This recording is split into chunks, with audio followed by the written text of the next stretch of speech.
اسے مزید نکھار بخش رہے تھے۔ وہ دل ہی دل میں بہنام سے خفا بھی ہوئی جو اسے یوں اکیلا چھوڑ گیا، لیکن پھر دیری کا سوچتی وہ سر پر اچھے سے دوپٹہ لیتی اماں سرکار کو سلام کرنے کی نیت سے ان کے کمرے کی طرف چل دی جو نیچے کی جانب تھا۔ وہ سیڑھیاں عبور کرتی نیچے پہنچ کر اماں سرکار کے ادھ کھلے دروازے پر آن رکی اور حیرت سے انہیں یوں غصہ ہوتے دیکھنے لگی۔ کل سے اس نے انہیں بے انتہا نرم و حلیم مزاج پایا تھا، تو اب کیا وجہ ہوئی جب وہ اس قدر جلال میں تھی؟ وہ یہی سوچتی اس سے پہلے کہ دروازہ نوک کر کے ان سب کو متوجہ کرتی، ان کے الفاظ نے جیسے اس کے جسم سے روح ہی کھینچ لی۔ وہ پتھر کا مجسمہ بنی ان کے درمیان ہو رہی ساری گفتگو سنتی گئی۔ ان تینوں میں سے کسی کی توجہ بھی اس پر نہیں گئی تھی۔ ارے بیگم سرکار، آپ دروازے میں کیوں کھڑی ہیں؟ اندر چلیں نا۔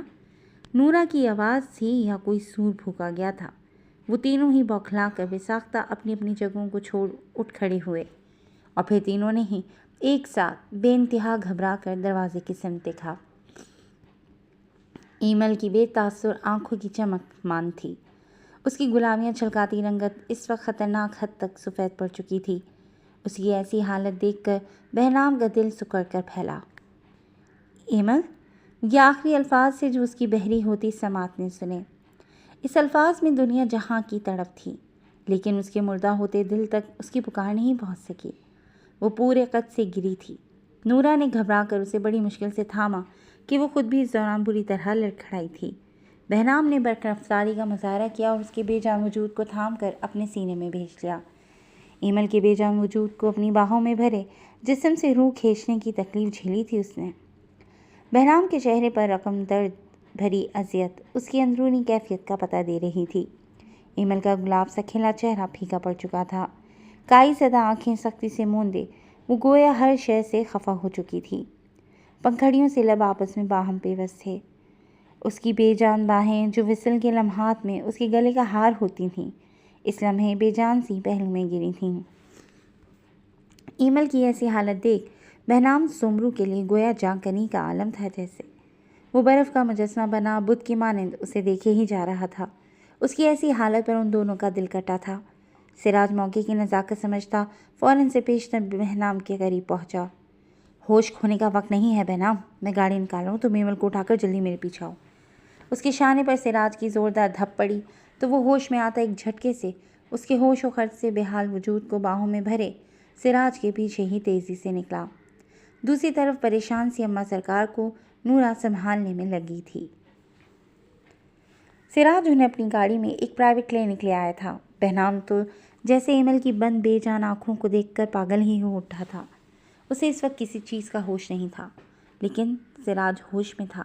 اس نے کافی احتیاط برتی تھی۔ یہ کلینک اس کے ایک جاننے والے کا تھا اور یہاں کی سیکیورٹی بھی کافی سخت تھی۔ یہاں سارے ہائی کلاس سے تعلق رکھنے والے پیشنٹ آتے تھے۔ یہاں کی کوئی بھی بات باہر لیک ہونے کا کوئی بھی خطرہ نہیں تھا۔ ماموں سرکار، لیڈی ڈاکٹر کے علاوہ کوئی انہیں ہاتھ نہ لگائے۔ وہ اس کے بے ہوش وجود کو نرمی سے بیڈ پر لٹاتا تنبیہی لہجے میں کہتا۔ ایمل کا سڑک پڑتا ہاتھ تھام گیا تو سراج کچھ کہے بنا ہی ٹھنڈی سانس بھر کر رہ گیا۔ گاڑی سے اترتے وقت سے وہ اس کے وجود کو خود سے لگائے ایمرجنسی روم میں پہنچا تھا۔ وارڈ بوائے جو اسٹریچر لیے کھڑا تھا اس نے اس اسٹریچر کی جانب دیکھا تک نہیں تھا۔ فیمیل ڈاکٹر نے کمرے میں آتے ہی انہیں باہر جانے کا کہا۔ بہنام، ضد مت کرو اور چلو باہر، انہیں اپنا کام کرنے دو۔ سراج سختی سے کہتا اس کا ہاتھ پکڑے اسے زبردستی ہی اپنے ساتھ باہر لے آیا۔